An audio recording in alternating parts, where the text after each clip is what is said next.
What's up, everybody, and welcome to an all-new episode of Casters of Horror. I'm Chris Mess. I'm Shane, and today we're breaking down Nope. Nope. Jordan Peele's Nope. I've been Nope. looking forward to this one.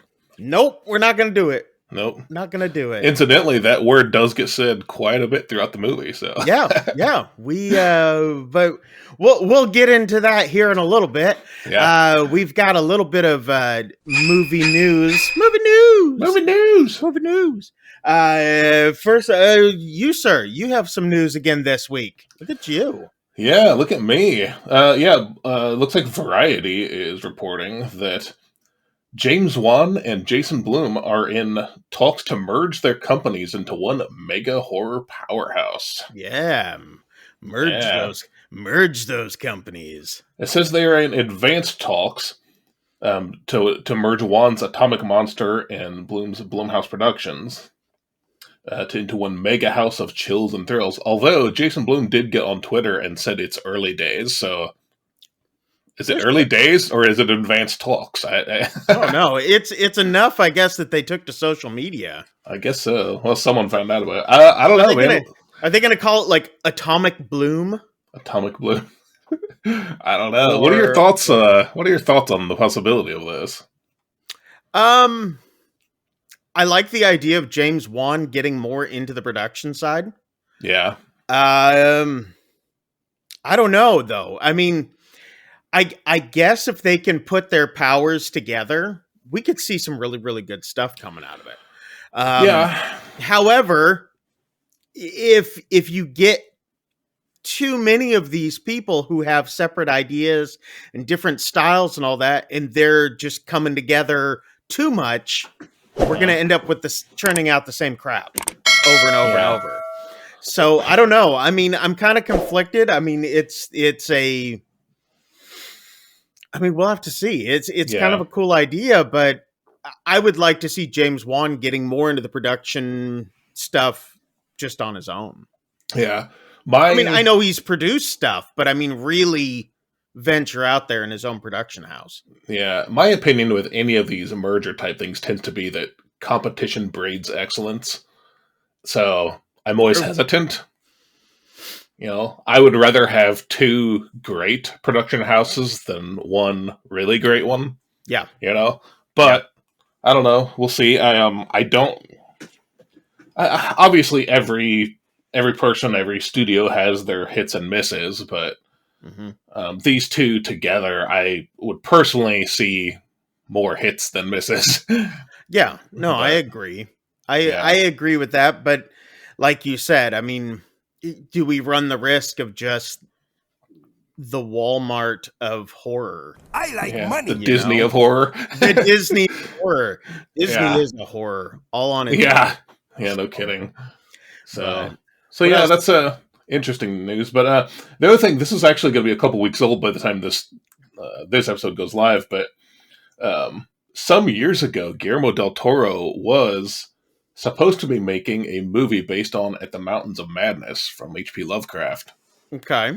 And it's just a project that never got off the ground for whatever reason. But the other day, he actually shared for the first time ever a never before seen CGI test clip from, what could have been. I heard he put out some sort of CGI clip of something. Yeah. And it basically just shows this guy like crouching in a cave, and then behind him just this Lovecraftian abomination sneaks up behind him. Yeah.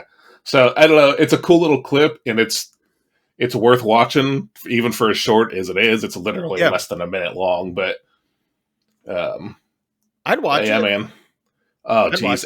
All I could think when I saw this clip was, I need this movie. I was so mad when it didn't materialize, but yeah. I don't know. I'm kind of hoping it's one of those things where if he can drum up enough interest, then maybe the studios will be like, wait a minute. And that might be what he was doing by putting out that, that small clip and everything. I'm surprised with as much pull as he has, I'm surprised he's still looking for studios to greenlight stuff, Yeah, I think I He's a honestly hitter. think, He's a hit or miss though too for me. I mean, you get some big hits out of him, and then you get some things that are kind of like, eh. yeah. I think the thing with this is cosmic horror is not easy to do. It's not easy to adapt, and I'm not sure it has a very wide appeal. So the issue could just be studios not really willing to take that risk. Yeah. I don't know, but I would absolutely love to see it. Obviously, as a big fan of cosmic horror, so Yeah. would really love to see this get off the ground someday. Even though he says his vision for it has changed since then, but whatever. Yeah. I would absolutely still give it a watch. So Cool. yep. Very, very That's all I got this week. Okay. Well, speaking of cosmic horror and appeal, segues brought to you by, my dad always used to say, he's like, this broadcast is brought to you by X-Lax, U-Haul, and all those other famous moving companies. Jeez. But anyway, I digress. Speaking of cosmic horror and appeal, such as Jordan, let's jump on in to Nope. What do you say? All right, let's do it. All right. Once again, like on every episode, this is full spoilers. We go through scene by scene, and we break down the things that we like and the things that we didn't like. Yep. So if you have not seen the film yet, I highly suggest watching it. Or like I said last week, if you just want to be told a story, sit on down, kids. We'll tell you a story. It's fireside time. If for some reason you don't like watching horror movies, but you like listening to people talk about those horror movies, This is like those old radio days. Sit on down by the fire, kids. I'm gonna tell you a little story. But anyway, we start off right off the get-go, even during the credits. We're hearing a live TV crowd, like a studio audience. And the credits are kind of playing, it's dark and everything, and then we see like an empty TV stage where it's there's no crowd, no audience, but we see a chimp and the legs of a dead body, we suppose, and blood with no explanation whatsoever. Nope. And I was like, is this part of the movie? I know, right?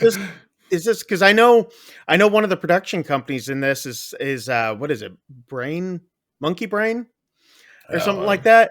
And okay. I was like, oh, is this like a lead-in thing? I'm like, okay, cool. But one thing I noted about this though is so it plays even during the open, like the Universal logo opening. Oh, right? yeah. And it's very, very start.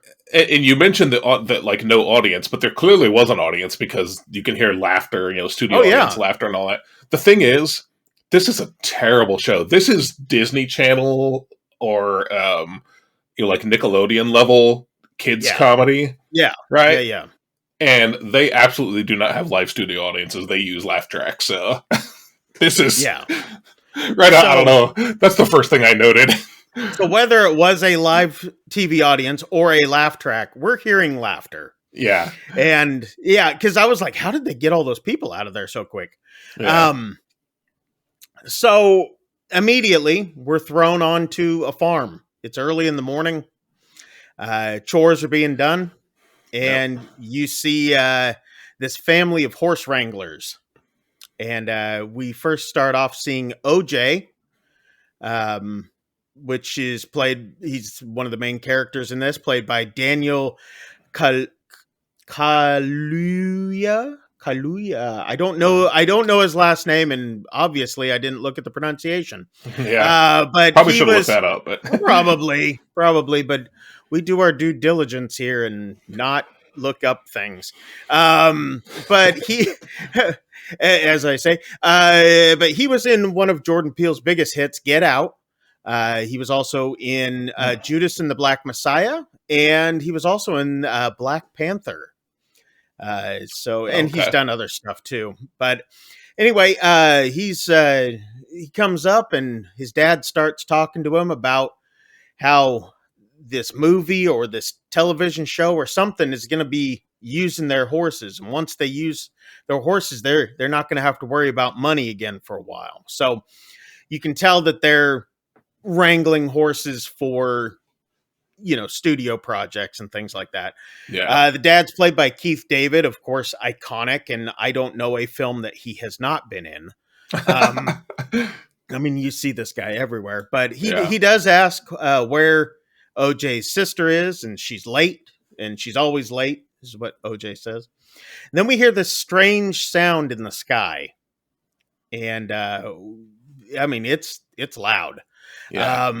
And then something looking like meteorites start showering down. We're not quite for sure what they are, but it sounds like a meteor storm of some sort. Yeah, because you don't actually see anything falling. You just see like the dirt. Yeah, you see the dirt being affected, and they look like small objects, whatever they are. So yeah. So it looks like something broke in the sky or a meteorite, and it's just like tick, tick, tick, tick, tick, tick, tick. And the dad's hit by one of them. Yeah. He then kind of slumps over, and his horse starts moving, and then the dad just falls off the horse. I hope I fell out of frame on that. That would have been nice.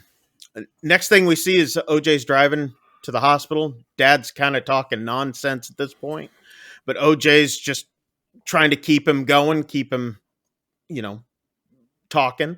Yeah. Then we see them both at the OR. I assume it's some sort of hospital room. Yeah. You see that the dad has gotten some sort of object that shot through his eye and into his brain. So we know that he was looking up at whatever this thing was when it hit him. And dad looks dead at this point. And then we find out dad is dead. Yeah. And the object that had gone through the dad's head is in a bag sitting next to OJ, was a nickel. Oh, was it? Plain I thought old a nickel. coin. I put quarter, but okay. I couldn't tell. Yeah, just a freaking coin. Yep. And we also see a key embedded into a horse. Right when he gets back, he looks, and there's just the key sticking out of the backside of a horse. Yeah, it was the horse that his dad was on. And was it? Okay. Yeah, it was a house key, just like lodged right into it with the little ring on it even. Yeah.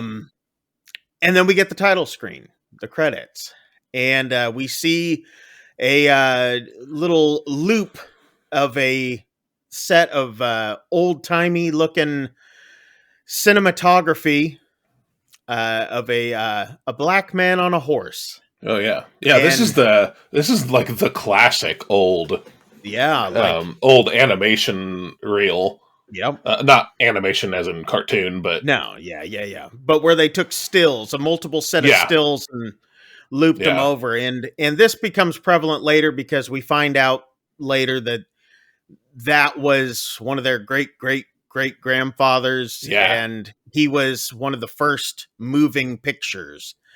Which got them into doing horse wrangling for movies.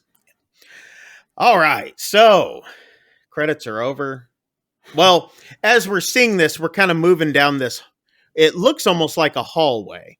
Yeah. So while this is happening, and we see it again later in the film, that same perspective, but it doesn't give us any sort of reference at this point. No, it's very bizarre looking. You can't really tell. Yeah. It's just some sort of hallway. You can kind of like, you can hear like there's creepy music playing, but you can hear radio distortions, and you can hear screaming and weird electronic sounds, so whatever this place is, there's something weird going on here. But you can hear my dog wanting to play.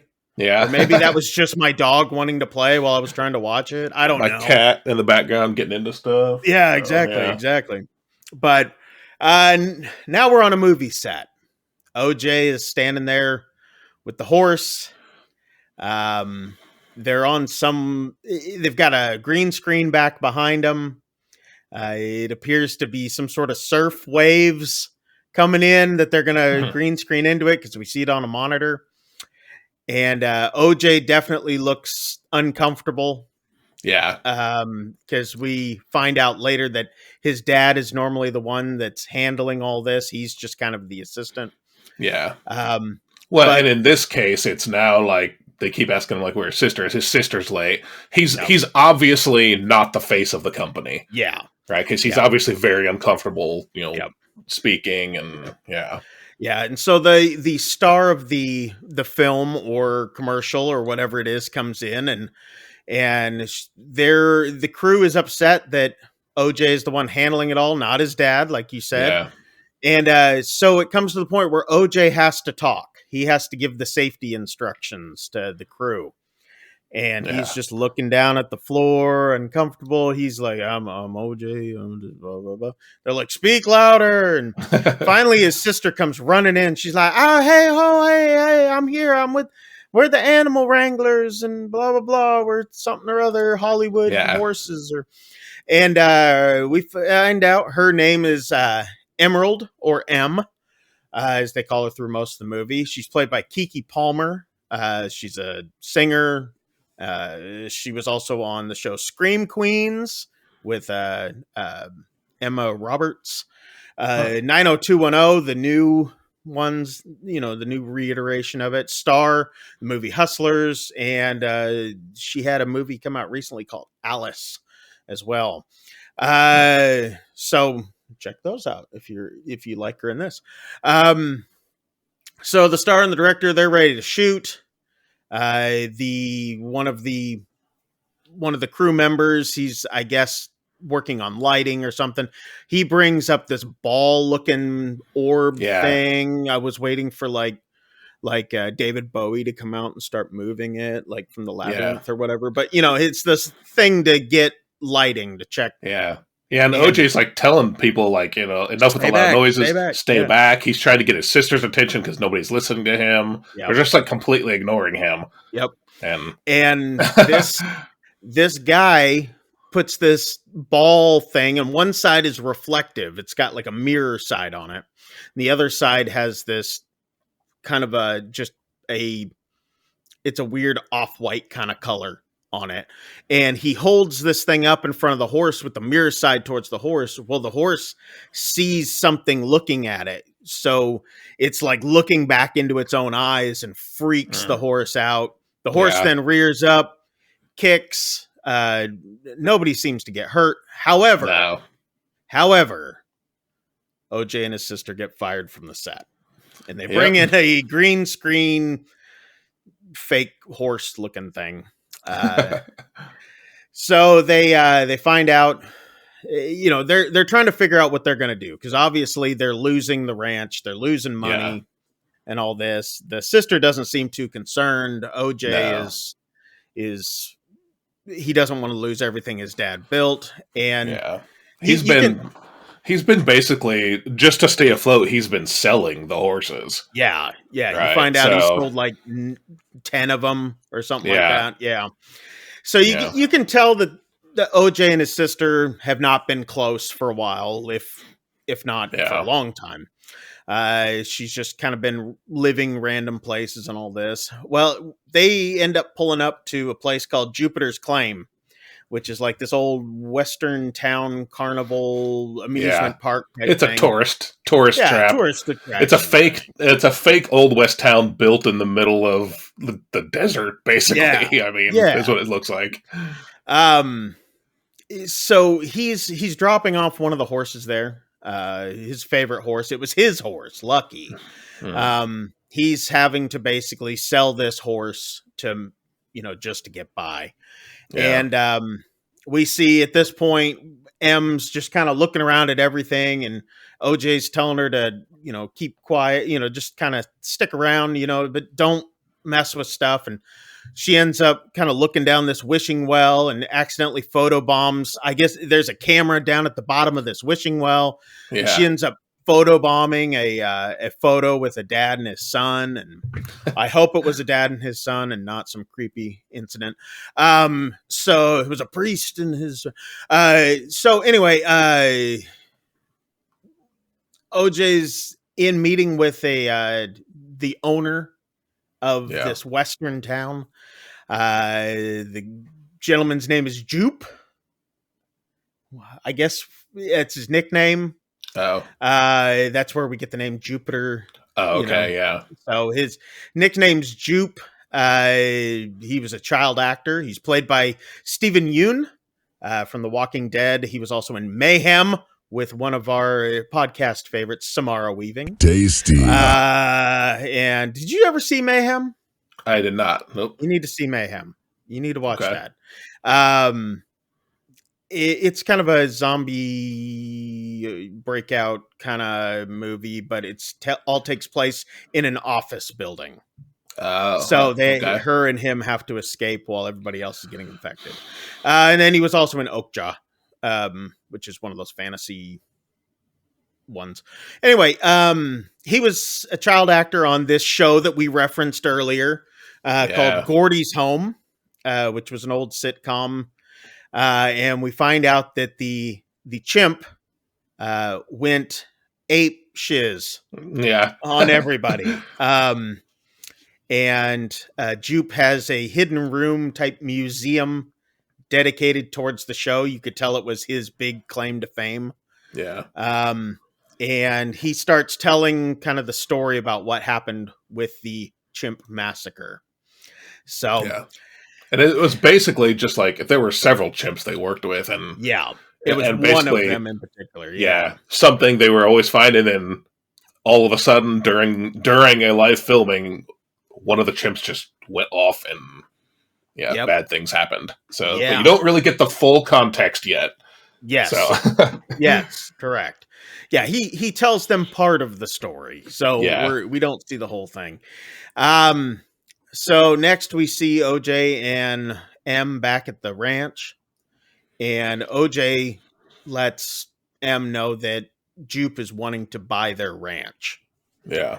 But he's not ready to sell because OJ tells the guy, like I'd like to, maybe start getting some of these horses back. Yeah. And the dude is like, he kind of pauses for a minute and he's just like, okay, well, the offer still stands. Yeah. And what's funny is my first thought was like, he doesn't have these horses anymore, does he? And he's also not wanting to give them back. Yeah. Yeah. So. Yeah, exactly. So M saying she was going to leave and all this. And OJ said, well, I'm just going to head back to the house, blah, blah, blah. And then she said, you don't want to raid Dad's, liquor cabinet and all that. He's like, I got weed. So anyway, they go back. There's this scene where they're drinking and reminiscing, and it's just kind of them talking about, the way that the dad had made that place. And OJ just says, I just can't let all this go. Yeah, their dad was obviously a hard man, very focused on what they're doing, and OJ just doesn't want to let that go, despite the fact that maybe it wasn't the best. Yeah, for either of them. And we also see that he was one of the ones that kind of started the wrangling of animals in that area. So it wasn't just it wasn't just horses. I mean, at one point we even hear OJ say that's why Dad never worked with chimps. Yeah. While they were talking with Jupe. Oh yeah, yeah. So you can tell he's worked with other animals as well before, but they're mainly just doing horses now. So at this point, M looks out the window and says, "Why is Ghost in the arena?" Well, Ghost was the horse that the dad was on, and so OJ goes out to find out why the horse is in the arena. And his sister proceeds to turn the music way up inside the house. The horse freaks out because OJ's yelling for her to turn it down. And you hear this. You can't tell if there's other noises coming in or whatever from somewhere else, but the horse freaks out, jumps the fence, runs off. Yeah. So OJ starts looking for the horse, and he looks down into the canyon, and he sees lights from where I assume Jupiter's claim is. I didn't get that until much later in the movie, though, because at this point, I'm like, I wasn't really sure what was going on. He's just seeing these lights and Yep. hearing voices, Yep. but it's like almost like someone speaking over a megaphone or a loudspeaker or something, Yeah. but And yeah, then I wasn't really sure. the power kind of dims down, Yeah. and then it comes back up at Yep. Jupiter's claim. And then we hear this weird screeching noise in the sky. Yeah. And then the power goes out at the house. And then it comes back up. And OJ hears the screeching again. And he looks up at the sky. But he doesn't see anything yet. So, but he knows something's out there. Well, he did see something here. Did he? Yeah. Because if he did, I missed it. Yeah, because that's what sets at point? all you see like they that classic almost like cigar shape. Okay. Disc. Yeah. He sees it dart from behind one cloud to another.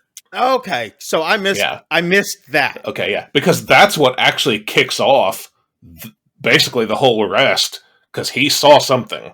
Okay. Yeah, it wasn't just that he heard and saw the weird power transmission. Yeah, he actually saw something out there, and so that's basically why they go and do everything they do next. Okay. So he comes back to the house, she comes out, and he asks her, he says, "What's a bad miracle? Do they have a word for that?" And he's basically saying that there's something miraculous, but I don't think it's good. He said that they said that dad was killed by a prop plane. Yeah. And he says dropping a bunch of random stuff. Yeah. And he says it was big and fast. And he says it wasn't a plane.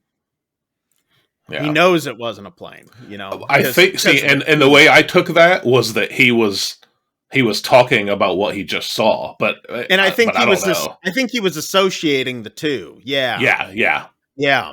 So, they're assuming at this point that it's aliens. Yeah. Of some sort. So, M's like, we need to get pictures of it.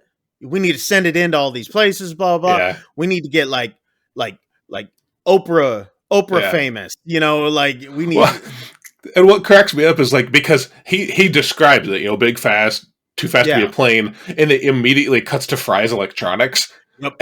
And so, and like, I immediately knew, like, oh, they're thinking profit. Aliens, the first thing on their mind is, we're going to save the ranch. Yeah. Get rich. They're going to make I thought it was money. Hilarious. Yeah.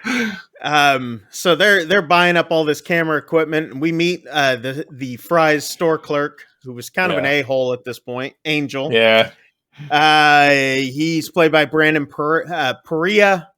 He was in the OA Netflix original series, and also on Doom Patrol, which was the DC thing on HBO Max. They were talking about how all the power goes out and blah, blah, blah. And they needed cameras that would work even when the power goes down. They said, even our cell phones go down. And he goes, well, cell service only goes down if it's a UFO hotspot. Oh yeah. And that kind of gets them thinking, okay, this guy might know some stuff.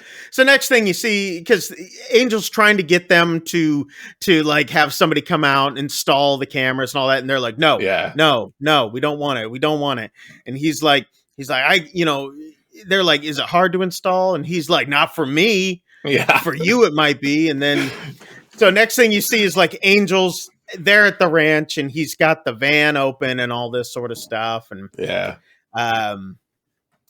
and he starts, he just screams. Yeah. At one point, he's just like, rah! And they're like, please don't do that. Please don't do that. And you find out like he had broken up with his girlfriend who got a gig as an actress on the CW. Yeah. And there's a joke that comes from that too. But anyway, him and OJ start talking about UFOs and UAPs and the changing the name, and there's all these conspiracy theories thrown around. and he talks about ancient aliens. I was like, Yeah. heck yeah. He's like, you need to watch that. And I'm like, I tell everybody, you need to watch that. And M has left at this point, but now she comes back and she's telling them all to come out to the field. She needs help. And she has a big horse decoy. It's like a fake horse reared up. Yeah. And he's like, where did you get this? And she's like, don't worry about it. Yeah. And she's like, don't worry about it. And he's like, how did you afford this? And she's like, don't worry about it. Yeah. And the next thing you know, Jupe comes rolling up in his truck. And he's like, hey, that's a nice looking decoy. Where did you get that? Yeah. And she's like, where do you get yours? Which I was kind of like, that's kind of funny. And Jupe has decided to invite them to one of his special shows. He's got a special show coming up. And he has a flyer, and the wind whips it out of his hand and out into the field somewhere. And then they're like, okay, thanks. And he goes to leave, and screen goes black. And then we see the words Clover come up. Yeah. And I was like, oh, we're getting chapters. We're getting... Well, yeah, because earlier we got one with, was it Ghost, right? So it's like the names of the horses. Was Ghost earlier in that? I guess so, yeah. Mm-hmm. So I guess I didn't catch the first one. Yeah. Yeah, the first one we got was Ghost after the... Oh, okay. So it's like, why is Ghost in the arena? Blah, blah, blah, blah, blah. Okay. So, Clover. So now we're on Clover. Now the next horse. So, OJ's working... He's decided to make one of those ball things that light guy from the TV set had, so I guess to work with the horses, because he wants to get this business back up and running. He notices that some of the lights in the arena have come on, because they got a nice place, man. Oh yeah, I mean, to have a covered ranch. Arena, I mean that's a big ordeal. Yeah. So he goes in to investigate why the lights came on. He shuts off the light and goes to leave, and the lights come back on. You're like, oh man, yeah. What's going to happen? Well, then you see this short thing stand up in the shadows. Yeah. And you're like, oh, it's happening. It's on. Yeah. Already. I'm like, yeah. What? Barely just started here. Yeah. And then you see another one look out of the stall, and they've got like these weird alien looking eyes. And they're short and kind of furry, and it's still kind of in the darkness, so you don't get a real good look at it. But then we get the famous line from OJ. Nope. And he kind of backs up and pulls out his cell phone, and he's decided, oh, I'm gonna get video evidence of it. This is what we're here to do. We're gonna get video of it. And then you're waiting for it to come around the corner, and it starts moving slightly around it. Yeah. And he's kind of backing up more and more. And then you see one of them hanging down from another stall behind him. Yeah. And he sees it out of the corner of his eye, turns and punches it. And the head falls off. And you find out it's Jupe's kids that are pranking him. Yep, just some neighborhood brats. Yeah, but he totally slugged a kid. Right in the face, dude. Yeah. And the kids go running off. M comes in to find out what's going on. Next scene we see is the store clerk, Angel. He's sitting. Did I ever say his name earlier? I don't know if we did. I don't know. Yeah. Anyway, the store clerk, his name was Angel. Still is. He's watching their video feeds. He's got access to their video feeds, and it's closing time. Yeah. And one of his coworkers comes up behind him and scares the crap out of him, and that's the end of that scene.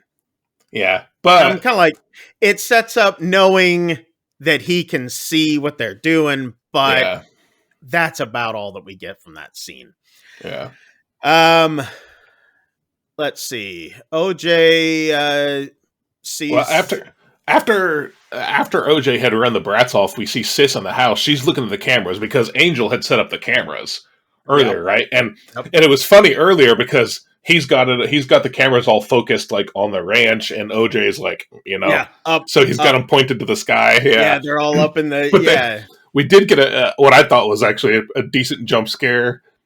It jump scared M anyway because she got jump scared by a praying mantis. Praying mantis looking into one of the cameras. Yeah, it's like right up in the face of it, like right there, like looking at her. Although like, I will say though, I actually wasn't sure at this point if it was going to be an actual praying mantis or if this was going to be like the creature.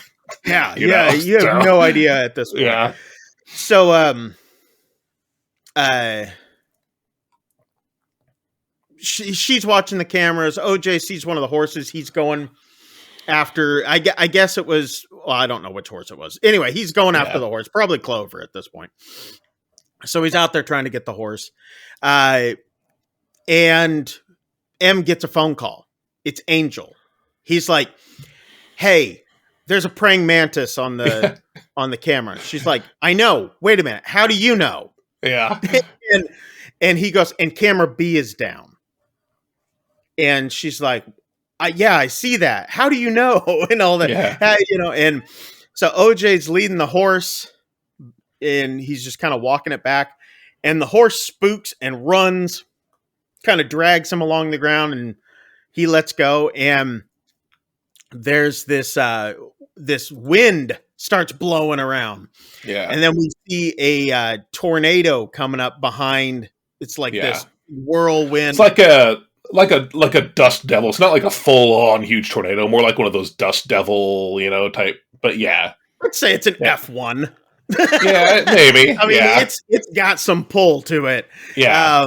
Though I have been thrown off the road by a dust devil. Yeah, I have too. So this thing's strong enough that it actually grabs that decoy, that horse decoy, and the flag banner thing that's hanging from it, and whips it up and pulls it clear up into the sky. And then you just see that ribbon banner thing hanging down from a cloud. It's like one of those ropes that has like those colorful triangular flags like a car along it. It's that's like, exactly what it is. It's a barrier type thing, like don't cross this point. It's got like the pennant flag looking triangle flags. So you hear that M's yelling from the house. She goes, "It's in the cloud, run!" Yeah. And the cloud starts following OJ. OJ runs and he hides. I think he hides in one of the barns at this point. The power goes out. The cameras are still on because they're battery backups on them. And M climbs up to the roof to try to get the mantis off of the camera by throwing candy at it. Yeah. Sour Patch Kids. Because she doesn't want to touch the mantis. Yeah. And we can also tell that she doesn't like being up on high places, I think, because later on she didn't want to go up there. But and then we see this UAP following the horse. Yeah. And then that tornado comes back down from the sky. And that's the only reason why I say tornado is because it comes down from the sky, whereas a dust devil goes up from the ground. Okay. Yeah, I see what you're saying. And then the horse gets caught up in it and it's gone and the UAP flies off. Yeah. And then the mantis flies away off of the camera. Of course. Conveniently at this They've point. got all these cameras running and recording. Yeah. And they have that one pointing right at the sky. Yeah, right where this incident happens, and there's a mantis there. Freaking praying mantis. So M says to OJ, she goes, "Let's go." And he goes, "Where are we going to go?" She's like, "I don't know. We just need to get out of here." And he goes, I got to stay. I've got mouths to feed. Yeah. He's still got to take care of the ranch. No matter what the problem is, he's going to take care of the ranch. So she's like, "Oh, fine." So whatever. So we get a flashback to their dad talking about ghosts spooking the horses. He's like, that's what I thought too. Ghosts, there are ghosts out there spooking the horses. Yeah. But then I was wondering if he was referring to the horse ghost. Ghost is out there spooking the No, other. and see, and my thoughts were is that this thing, whatever it is, has been around there for a long time. Yeah. I which mean, which we know that it had. We find out later that it has been there for a while, but yeah.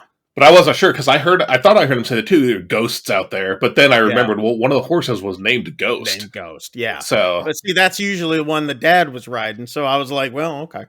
But so M remembers. Oh, no, you know what? I actually think it is because the dad mentions that they had kind of had in trouble with that one, Ghost. I'm guessing. Okay. And this is where he says, I guess some animals ain't fit to be trained.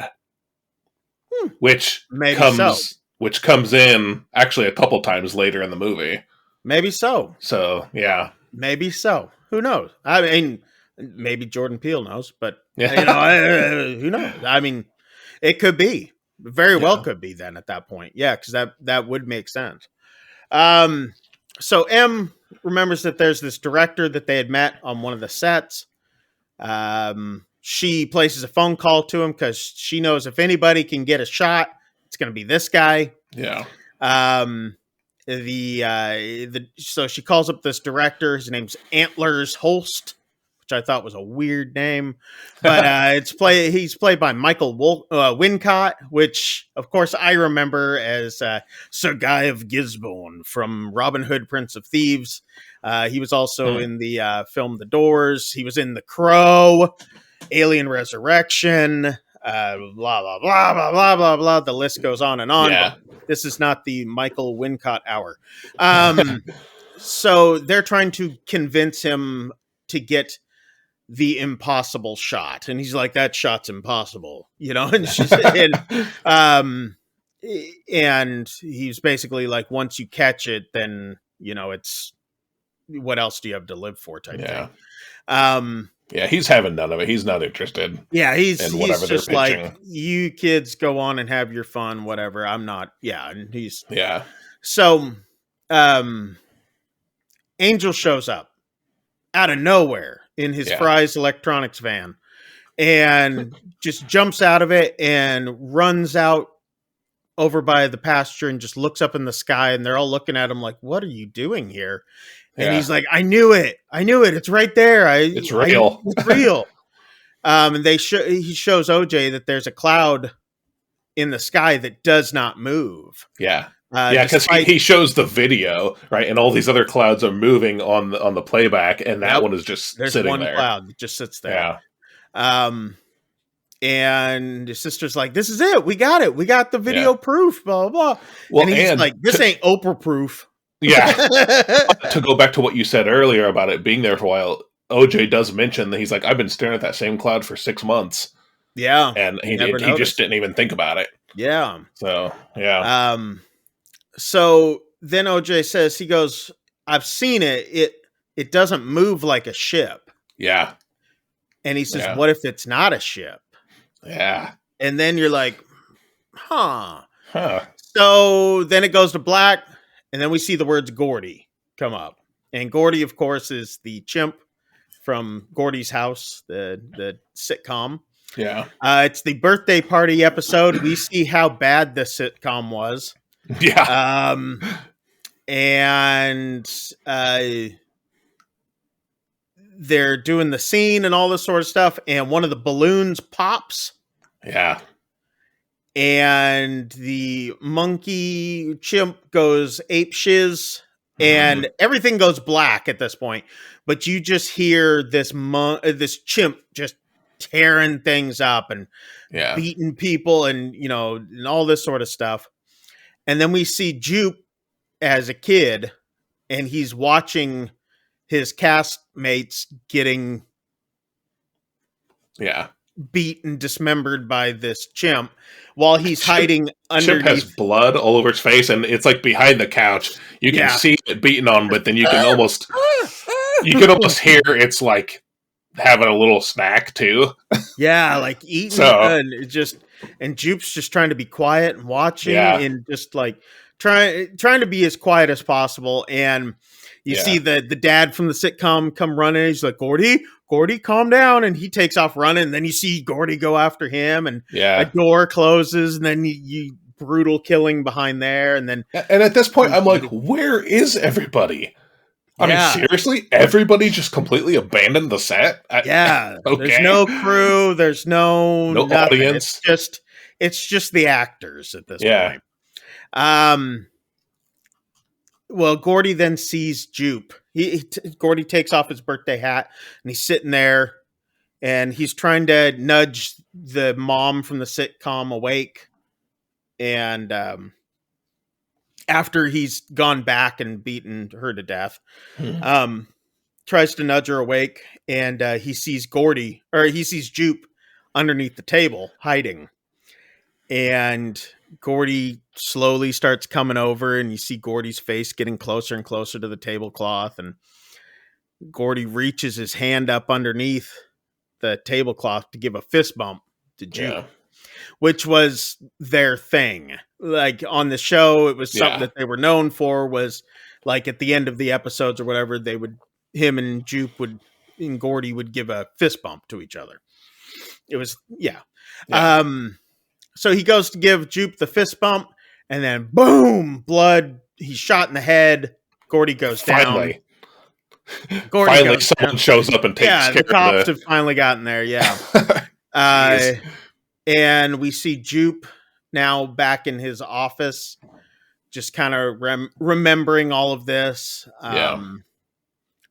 And his wife, who is also his secretary or whatever, she's kind of milling around in the office, puts on his cowboy hat, and then straightens up his tie and whatnot, and says, "Are you ready for this?" And he's like, yeah. And so she's like, "Do you want to run through any of the lines again?" And so he starts to run through the lines, and it cuts off again. Yeah. And now we see the words "lucky." And this was his horse, right? This is the horse that This is OJ's horse that he had just sold to him. Yeah. Right. So,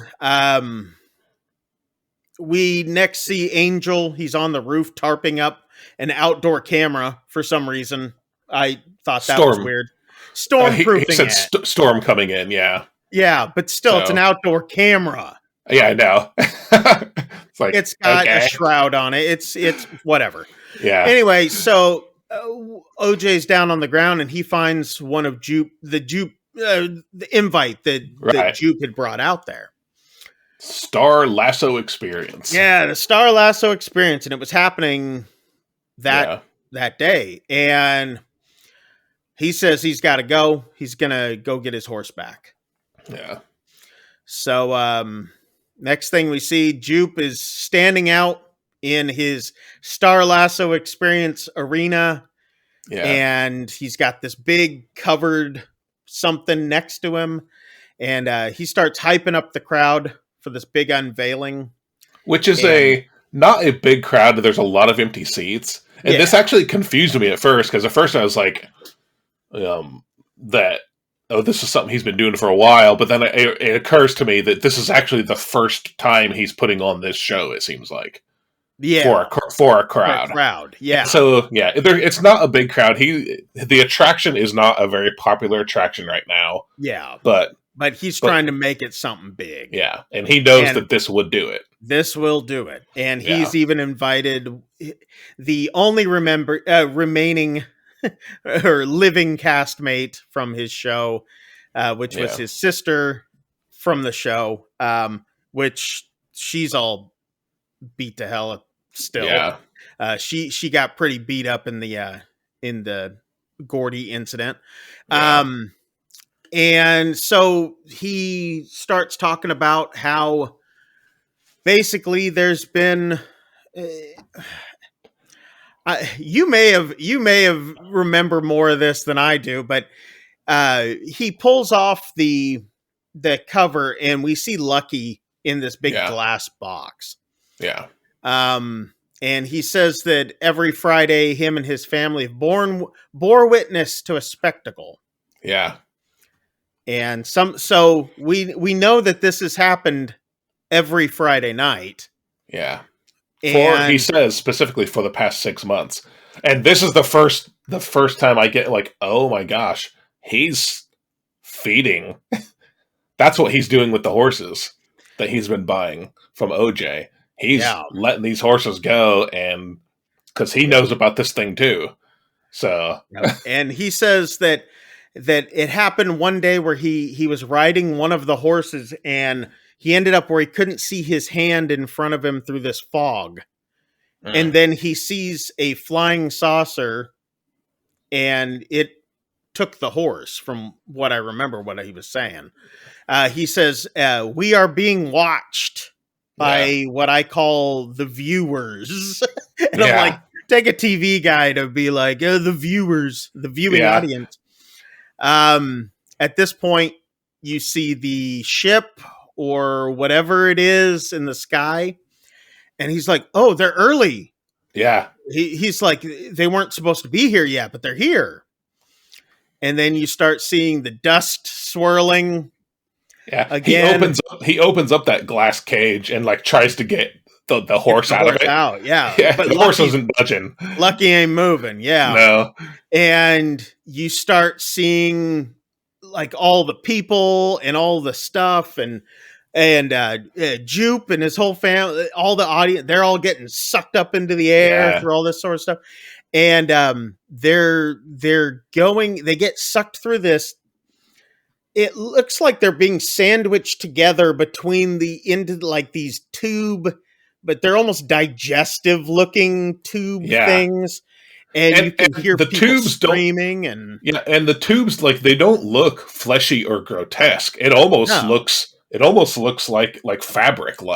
Yeah. It reminded me of like a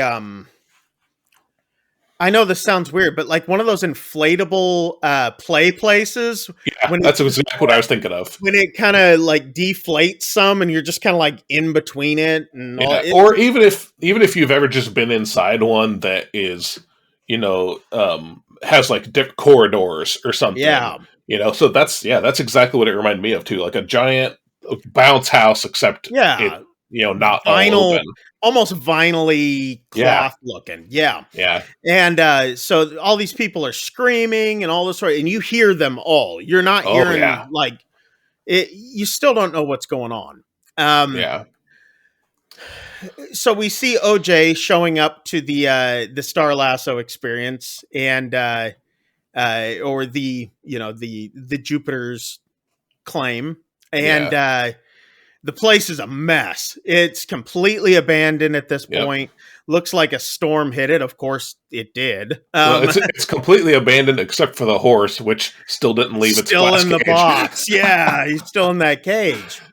So OJ is hiding in like this tunnel area, and he's calling for Lucky. Yeah, he's like trying to get him to come, and then we see the ship thing. And it's flying around, but it's like it's hunting.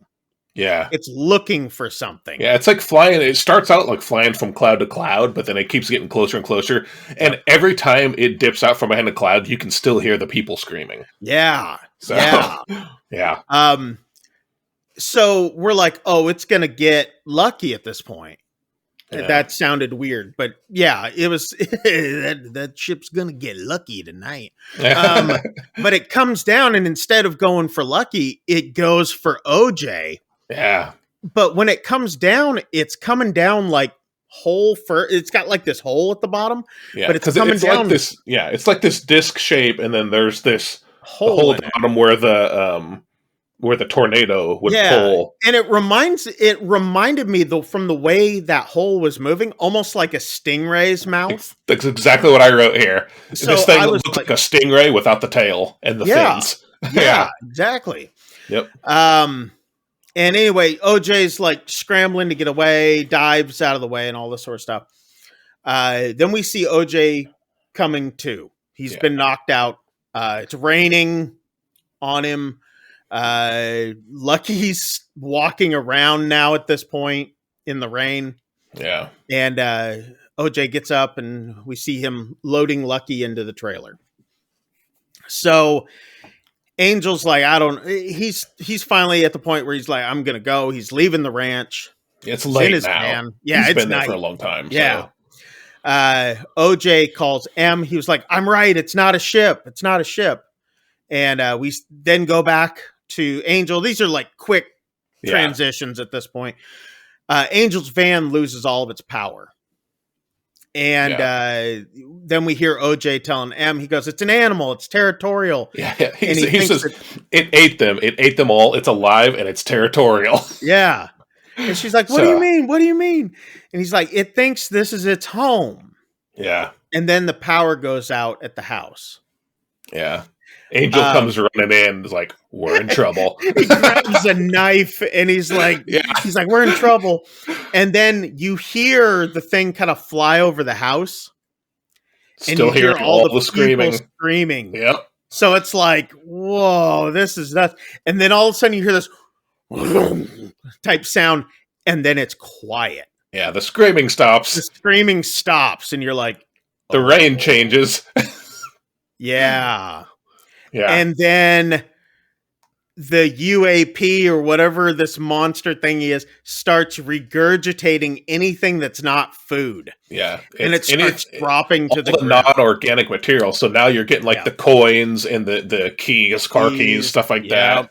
So now we're seeing all that happens and blood drenching the house. Yeah. Just all over, running down the windows. This is kind of the first point where we hit like horror movie territory. Oh yeah. Because I mean, it's this old ranch country house, and it's just blood is just pouring down on it. And I'm like, all right, now we're getting somewhere.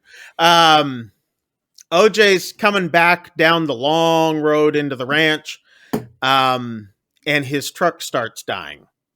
And he sees the house kind of in the distance with flashes of lightning. We know he's close, but not close enough. We hear Lucky neigh really loud, and then the rain stops over OJ. Because, I mean, it's downpouring. Yeah. But then it just stops. And then OJ opens up the truck door, and he looks out and looks up in the sky. You see him close the door again, and we get the second. Nope. And he just sits there. Yeah. Nope. And he's just sitting there, and he's not going to look at it. He's not going to nothing. And then you see that horse decoy slam through his windshield head first. And it just sits there. And he's he's still just staring forward out the window. You start hearing these like guttural clicking noises. Yep. You know, so it's. And then he just sits there, and then he locks the door on the truck. This was so funny. He just leans over. Yep. And then he just sits there like, not moving. Yeah. Not moving. So morning comes. He's falling asleep. He gets awakened because the power kind of comes back on into the truck a little bit. Music starts playing again from Angel's van, but it's slow. It's like the power's there, but not fully back. Yeah. You kind of get this like it's being drained by something, but it's still. So OJ's like, I can't get. He couldn't really get them out of there at that point with his truck for some reason. I don't know why, but he's trying to, he gets to Angel's van, and he's trying to get M and Angel into the van who've been in the house without looking into the sky. And I think this is where his horse training comes into play. This is where the thing his dad said, not some creatures ain't meant to be tamed, this starts to come into play. He realizes, much like with the horse on the set, don't look at this thing. And don't look at it in the eyes. Yeah, don't look at it in the eye. Wherever the eye is, and I think it's in that big mouth butthole of this. Okay. I think that's also the eye. I don't know. Okay. But he's like, don't look at it in the eye. Don't look at it. Anyway, the thing starts coming down towards him. Don't look it in the eye. Don't look it in the eye.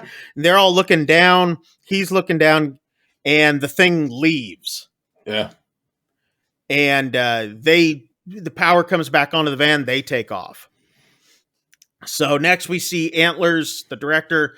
He's hearing the news report about the incident, and Yeah. Yeah. he kind of piques his interest in what's going on.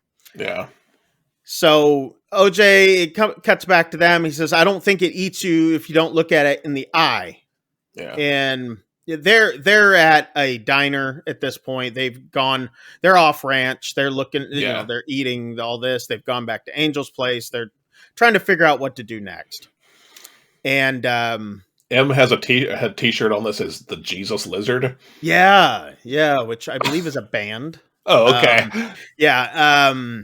And she gets this text, and it says that it's from Antlers, and he's in. He's in on it. Camera guy has joined the party. Yeah, so they figure out that the flags and the decoy really effed the monster up, gave it some stomach problems. Uh-huh. And he said that Jupe was trying to tame a predator, and then it just wouldn't work. And so the director's now there. He's ready to get this impossible shot, and he brings a non-electric camera. So it's a real one camera. of those old timey. Yeah, he's like doing that too. Yeah, it's pretty cool looking. So by the amount of light that comes in, it exposes the film based on how fast you move it. So how fast he moves his hand is the amount of frames that passes by that lens per second. So that's how it was exposed back then to make film.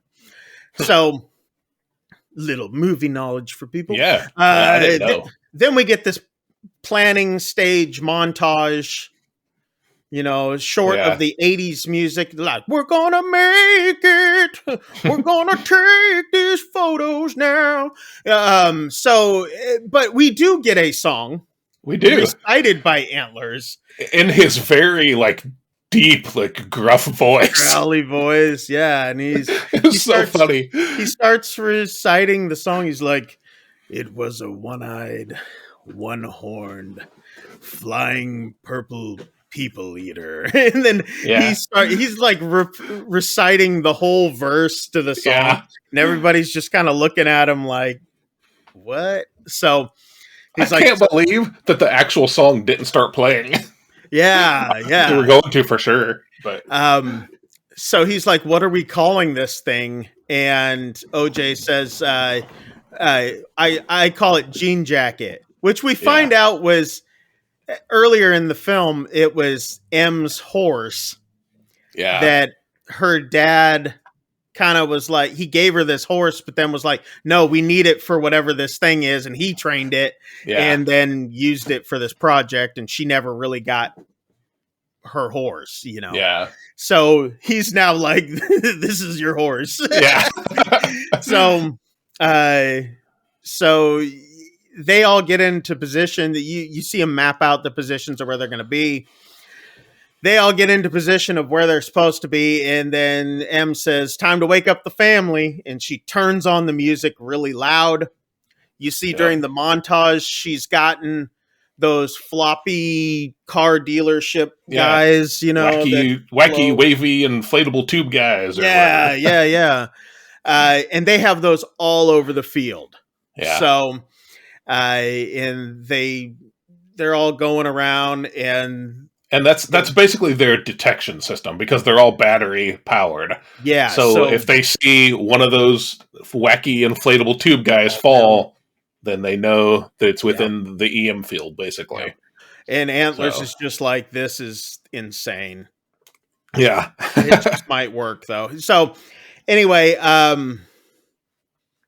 OJ rides out to the fields with Lucky. He's gonna basically be the decoy. He's bait. He's now. bait. Yeah. And we've got Antlers and Angel up on a hill. They're ready with the camera. They're filming. Well, we see somebody show up. You see him coming out of the distance. This motorcycle, an electric motorcycle with a camera. Yeah. We find out that it's this reporter from TMZ. and he wants to find out what's been going on at Jupiter's whatever claim. Because the media, the incident that you mentioned earlier, the media knows that a bunch of people went missing. From the Jupiter ranch thing or whatever. And he's going through their ranch to get to Jupiter's claim. Yeah. So she's like, don't go that way, because she knows what could happen.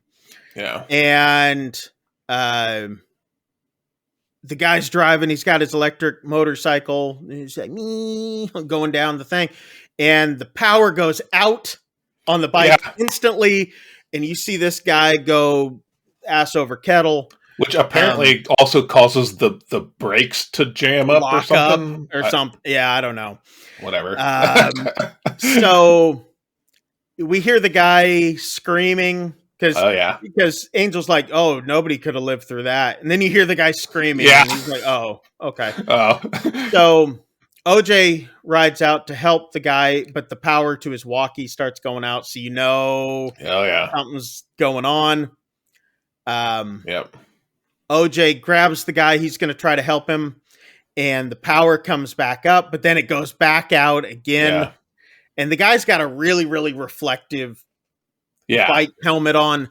He wants his camera. OJ's trying to tell him, don't look at me, look at me, look at me, don't look up. And the guy's like, where's my camera? Somebody take it. I need a picture of this. We need to get a picture of this. Obviously, this guy's a media whore.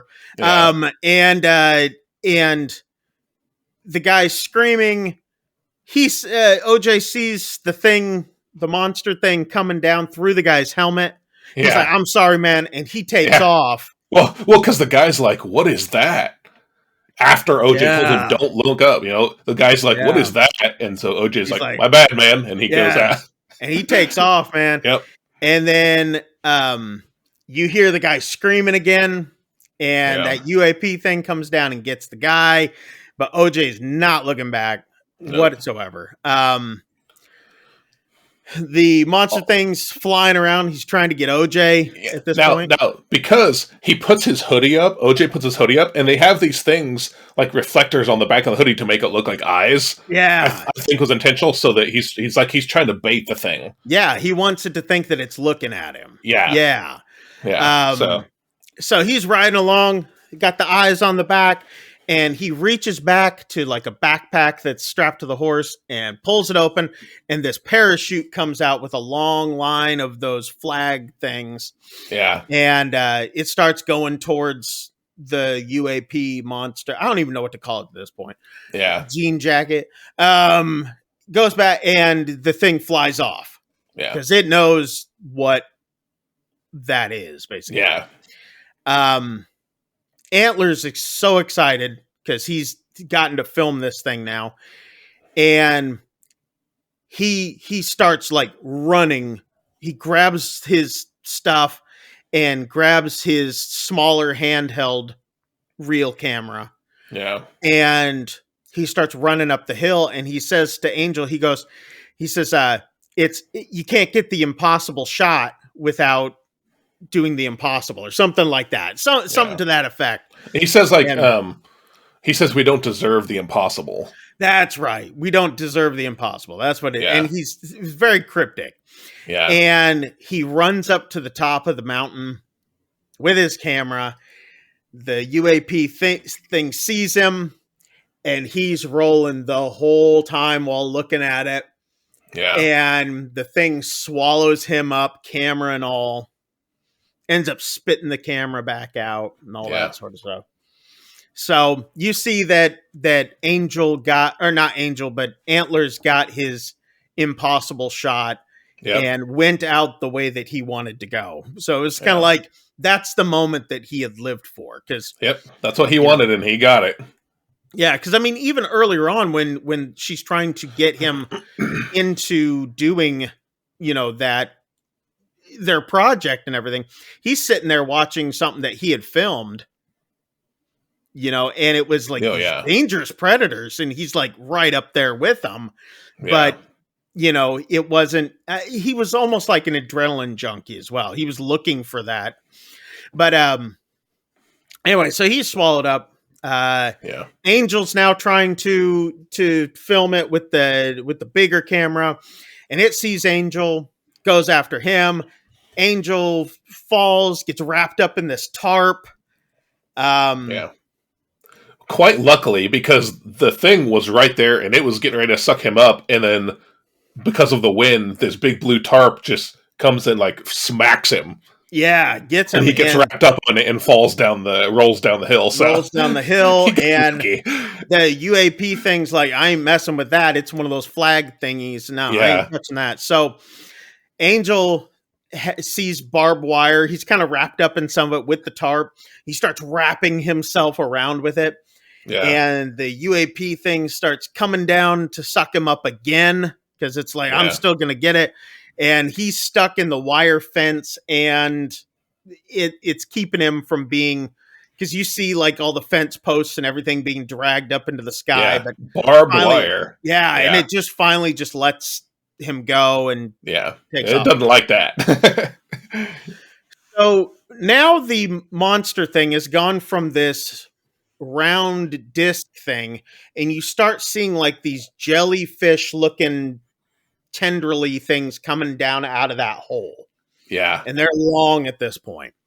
And they're very floaty looking though. So yeah, I think so. I have here, because at this point, it's kind of bouncing back and forth going between all three of them. OJ tells his sister, just get the bike and get out of here. Yeah. Right. He's on the horse. He's going to try to lure it away. But at this point, I have in my notes that like, it's not a disc anymore.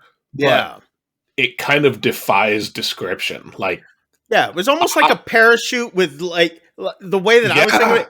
It was like a parachute, but it had these like streamers, and it wasn't. It was like a jellyfish, but like one of those Man-O-War jellyfish. Yeah, where it's like kind of got these floaty looking, tenderly armed things, but then also some, like straighter, like arm looking things. So M tries to ride off on the electric bike. OJ distracts it, tries to draw it away, and the thing unfurls then at this point. Yeah. Now it looks like this weird butterfly Mothman something. It's almost like one of those like box kite things with weird wings, and it's like I said, man, I don't think there's a good way to describe it. It's just and it's got like this square thing in the middle. And we forgot to mention too, when those people were being sucked up into it, and when we see Antlers being sucked up into it, you see that tunnel from the opening credits. That's what they're getting sucked towards. Yeah. But now we see what's at the end of that thing, which is like its mouth thing. And it's like got this weird, like, it's like this square, but then it's like got these streamers that are almost coming out of it. It's like whap, whap, whap, and it's and they're not like blown in the wind. They're like a pattern, intentional. Very, very intentional. Like this is very much. This is very, very much a cosmic horror monster. Yeah, right. Just in the sense that it really kind of defies description. And it breaks the rules of like shape and dimension, Yep. So that's very much a very cool looking monster. So OJ's drawn it far enough away. M has got power back to the bike, and she takes off. Well, the monster sees her, I guess, and turns and goes after her. Oh my God! She leads it all the way to Jupiter's Claim. And she starts releasing all the flags from their whatever, where they're being hooked down to. And we see this big ass balloon of Jupe. Okay. Yeah. So it was like when he was still a kid, but he's wearing a cowboy hat. Yeah. And all these flags are attached to that. And it's like one of those big Macy's Day Parade balloons. And it goes up into the sky. And it's like the mascot of this place. The big balloon mascot. Yeah. And she remembers that wishing well from earlier that we had talked about. And there's coins all over the ground and all this. So she's grabbing a bunch of the tokens and the coins, and she starts putting them into that wishing well and turning the crank. and it's taking pictures from inside the wishing well where she had photobombed, and it's taking pictures of this thing up in the sky as it's starting to follow this balloon. Yeah. Because it thinks trying. She's getting the cloud and she can see the balloon. She's just trying to get the creature to photobomb her now. Yeah. So. Anything at this point. So the balloon's up at this point, and then you see it unfurl and it close in on that balloon, and she gets the money shot at that point. Yep. And it eats the balloon, and I guess when it compressed it enough, the balloon explodes inside of the monster thing, and you see the monster explode as well and just kind of float in the air dead. Yeah, power comes back on, so now it's not affecting the field anymore. So, now is it just me, or were there TV reporters there as well? And so as she is recovering, because she's gotten the shot, they're spitting out there, and she's like on the ground cranking this wheel. She turns around and she sees, it looks like reporters are at the entrance to. To Jupiter's Claim. But she turns out, she ignores them. She ignores the photograph she took. Which does kind of make me wonder if now at this point they're going to get credit for what happened, or because these other reporters are there witnessing it, are they going to get their money from it? Well, which I was like, that kind of sucks. So, but it's not clear that anybody else actually saw it, because they're all like, nobody's taking pictures. I guess they're all looking at her. But it happened so fast, I couldn't tell like what was going on. So I guess they're watching her, not paying attention to what's going on. So we see, then she's like distraught because she doesn't know what's happened to everybody else. And she looks over, and out of the dust is Lucky and OJ, and OJ's riding the horse, and he's survived. We assume Angel's survived. Yeah. And they got their picture of this thing, because you see it slide out of the processing machine of the wishing well. Yeah. And that's the end. Yeah. And I do, at first, I'm sitting here like, grab the photo before one of those reporters grabs it, but like, she doesn't care about that anymore. She stands up. Yeah. She sees her brother is alive, and that's what's important. That's what was important to her now. Yeah. So, and that was the end. Then credits. And no 1950s soundtrack. No, we did not get. This is where I thought Purple People Eater would start playing. Oh yeah, but see, that would have been apropos. That would have worked. That would have worked. Yeah. So we have now wrapped up all the scenes. There was no mid scene, no cut scene, no mid credit scene, no end after credit scene. However, it did say that you can visit Jupiter's Claim at Universal Studios. I saw that. Drum roll. What did you think, sir? What did you think of this film? So first of all, I have to mention, I actually do know someone who believes that storm clouds are actually just giant living alien ships in the atmosphere. Okay. Right? So when this movie happened, I'm sitting there like, oh my gosh, I know someone who actually believes this. Oh wow. So as weird as that sounds, I literally do know someone. Wow. That's but with that out of the way, man, I liked this movie. Yeah? This is, to me, one of the cooler, like, alien movies, out there. And I don't know if it's just because it kind of, especially that last scene, and with the music that plays during the credits, I was suddenly like, this was a Western all along. This is a modern day Western. Yeah. Almost. But no, man, I felt like I don't really feel like it leaned too heavily into like genre tropes or anything. I just enjoyed it. It was a fun film from start to finish. Lots of great little humor bits, and I liked the monster design. Obviously, cosmic horror fan, I loved the monster design, even when it was like to that point where it's like this doesn't look alien. Yeah. It almost looks man made. Yeah. But again, back to the whole defying description, and you can't really comprehend what this thing even is. But no, man. Overall, I thought this was a great watch. I really enjoyed this one. Very nice. So, what about you? Very, very nice. I thought it had some funny parts. Yeah. This movie was not my cup of tea. Really? I didn't care for it. I watched it and I was like, I honestly could have gone without seeing it. Really? And okay. Would have been okay. It's one that I would, if people were like, oh, I've got to watch some sort of, what should I watch? This would not be anywhere close to a list that I would tell people of something to watch. I would not call it horror, right? It was billed as horror, and I don't think I would call it horror. No, I wouldn't call it horror. I would horror call it more sci-fi. But, yeah. It's more sci-fi. I wouldn't even bring it anywhere close to horror.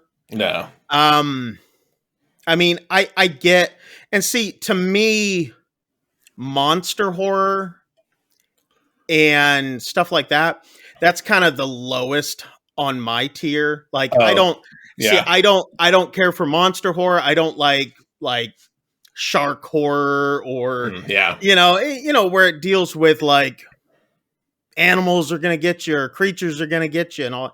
It's not really, even though I'm a huge, Bigfoot nerd. But I don't know, man. I was kind of expecting more from it. Not to say that it wasn't a good movie. It just wasn't for me. It wasn't. It was, the writing was done well. The acting was done well. Keke Palmer did a great job in this. I really liked her character in it. I thought she was really well done. I mean, she portrayed that role really well. There was, I didn't dig it. It just was not my cup of tea. But and it's not to say that it was a bad movie. Like I said earlier, right? It was not for me whatsoever. And it's funny because you mentioned, like creature horror not being your thing. It's actually the same for me. It's maybe my second least favorite, genre of horror. And again, this is barely horror adjacent. Yeah. I think for me, the sort of cosmic horror take on the monster is probably what lifted it up for me, just because I did like how you don't really get an explanation. It's alien, but we don't know that for sure. It's not ever explicitly. I mean, they assume that it's not from Earth, but we don't know that. So I don't know. I had enough of the things that I like about mysterious creature stuff that I liked it, but horror adjacent at best.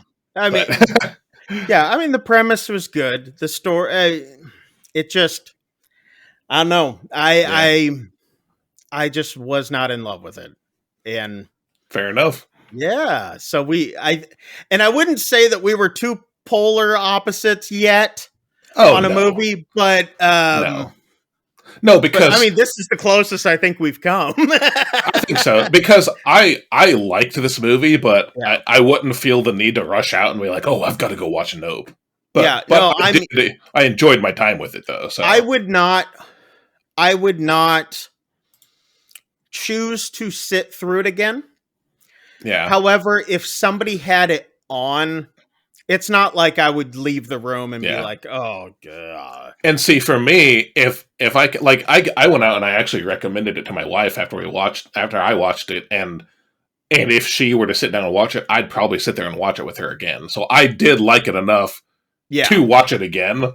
Yeah. You know, And but I'm sure that it's as adjacent as you will. yeah. It'd be something that my wife would like enough because she hates horror.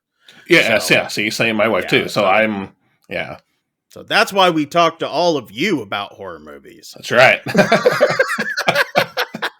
So anyway, big thumbs up from Shane and Yeah. well, it's there from me. Yeah. So that's what you guys get. Not the worst movie that we've watched on this podcast. No. No, I okay. mean, no, it's not. I mean, I would watch this again. I would Yeah. not ever watch Barbarian again. Yeah. I mean, flat out honest. Yeah. I did not like Barbarian. Yeah. I mean, I will And yes, say that till this podcast we know ends. we know we're in the minority on that one. I'm still seeing, even this morning, seeing people, Barbarian, you gotta watch it. So yes, we get it. We're in the minority on that one. But whatever. Yep, whatever. Oh man. Well, if you guys are interested in watching Nope, it is on Amazon. You can get it on there. You can get it Apple TV. You can get it most other places where you can get any sort of VOD streaming service, whatever, Vudu, stuff like that. Anyway, check it out if you guys want to. Like I said, I mean, it's not. I mean, you might like it. Shane loved it. It might be your cup of tea. I liked it. It's just not my style. Yeah. So, but with that being said, here are some movies that you might be interested in, though. And they should be popping up here on the screen right about now. Watch these movies. If you're listening to the podcast, head over to the YouTube channel. Yeah. Like and subscribe, and then you can see which movies are on the screen right now. Yeah, at least check this part out. It's like an hour and 26 minutes into it. So, yeah, at least bring that. We just see this spike like on our analytics, and it's just like at 126. It's just people looking at the calendar. Anyway, so yeah, check those movies out if you guys are interested. They're going to be coming out here within the next few weeks to a month. But yeah, so there you go. This next segment that we're going to get into, we like to call real life horror stories. These are stories that are here in the real life, and they are in some form of or other horrific, or at least we've seen them to be. No escapism here. This is real stuff. This is the real shiz right here. You got another one for us this week, hey Chris? I do. Right. This one is about a gentleman named Anatoly Moskvin.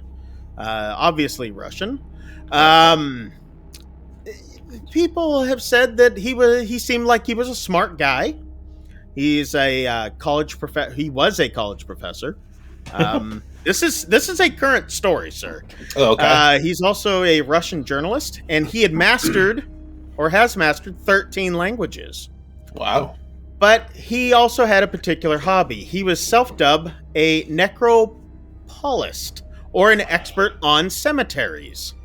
Okay. He was fascinated by cemeteries. In fact, he visited 752 of them in and around his hometown. So that's a lot of cemeteries. No kidding. He wrote reports like Great Walks Around Cemeteries, What the Dead Said, and they were published in a weekly newspaper called Necrologies. This curiosity was tied to an incident from his childhood. When he was 13, a group of men stopped him and forced him to join a funeral. And he was told that he had to kiss the dead 11-year-old girl on the lips. Oh. He kissed her once, and he said then he kissed her again and again and again. The girl's mother then placed a wedding ring on his and her daughter's fingers. And he said that this strange marriage was useful because it spurred an irrevocable, lifelong fascination with the dead. So, this is not the most notable thing that had happened. Okay. He also wrote about not only the details of the cemeteries that he visited, but that he even spent a night in a coffin with a dead person ahead of their funeral. Oh my gosh. Locals then later found that graves of their loved ones had been desecrated and dug up in 2009. And they found out that his hobbies had become a little bit more, he'd gone to more lengths. They were a little more extreme. And it wasn't until 2011 when police heard that a certain ethnic group graves were being desecrated. Or I shouldn't say ethnic group, a religious group. Okay. They had been desecrated. Muslim graves, to be more exact. They found that he had been painting over pictures of dead Muslims. But when they went to search his apartment after desecrating not only these religious pictures and whatnot, they found countless life-size dolls littering his apartment. The dolls were covered in fabric and makeup covered their faces, but it was apparent that these were not inanimate objects, but they were actually the mummified corpses of human girls. Oh my gosh. He also had embedded music boxes into their chest cavities. He had dried hearts and a piece of gravestone. He would sit and watch cartoons with them, and he said that he was lonely. He wanted children of his own and a family of his own, but he was so obsessed with the dead that until he could figure out how to reanimate them, he would just continue to live with them as they were. Huh. This man has since been arrested. Despite psychiatrists claiming that his condition is steadily improving, prosecutors agree that they should keep him safely removed from society. Oh, man. So, wow. Yeah. Talk about, just clearly an incident from his childhood that messed him up. Yeah. But, wow, that was weird because it started oh, man, that poor kid, and then it descended into, a Criminal Minds episode. It's, yes. It's okay. Yes. The horror that is. So. Wow, that's messed up. Anyway. Lock up your daughters, gentlemen. Even if you bury them underground, they're not safe.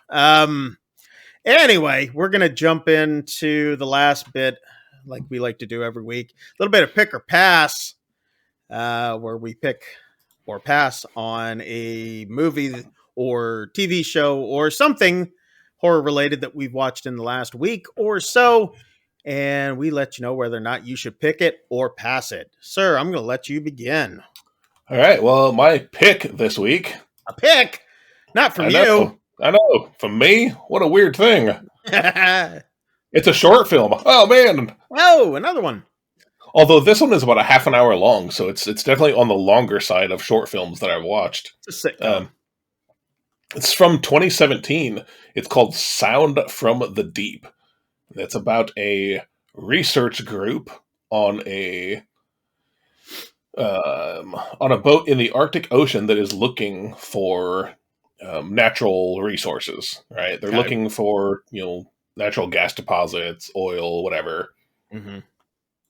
They end up picking up some sort of signal that is quite north from where they are supposed to be, and further north than people have really gone, right?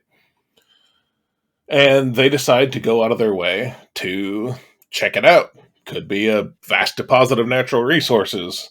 And as they continue their trek out of their way to do this, maybe some of the crew is not... Some weird things, maybe some of the crew is starting to hear some things, He ends up finding out this guy is he's in college, some sort of maybe a master's program or something, and he finds out his professor has been taking notes in a notebook and has had strange drawings in them, Okay. depicting some sort of like tentacled creatures. And as they get closer and closer, they start having dreams, and turns out that getting closer and closer and following this signal is probably not the best thing that they could have done. So that's all I'll say about that. But very good. Here I am back cosmic horror. Yeah. Yeah. That's what I said. That's what I was going to say. Here I am back to cosmic horror, but that's very much what this is. And honestly, it's one of the best depictions of cosmic horror that I've seen put to film. So nice. It's a shame to me that the two people who did this really didn't do anything beyond it. Yeah. I would have loved to have seen something like this on the bigger screen, but yeah, it's worth checking out. I have a link to it. We can put it in the description. It's on YouTube, freely available. Nice. So yeah, if you're into cosmic, sort of slow burn cosmic horror that really ramps up, like a good cosmic horror should, then check it out. I liked it. It's my pick for the week. Sound from the Deep. Nice. Very, very nice. Well, I have a pick for this week, believe it or not, after last week's horror story. Yeah. This is actually a TV show I've kind of gotten into while not binge watching horror films for what I do. But anyway, it does have horror elements to it. It's a show that's on Hulu. You can stream it on there. It's on FX TV if you got cable or satellite or anything like that. But it's a show from the some of the guys who created, not all the guys, but some of the people who worked on Rick and Morty, because I love Rick and Morty. Okay. But it's a show called Little Demon. It's an animated cartoon. It comes on Thursday nights, unless you watch it on Hulu, then it doesn't matter. But anyway, it follows the story of a young girl who, once she gets her first blood, well, once she comes of age, if you will, she finds out that she has some powers, and they're fairly dark powers too, because it turns out her mother has been hiding from her the fact that her mother is a demon hunter, and her father, after one drunken night of passion, is actually the devil.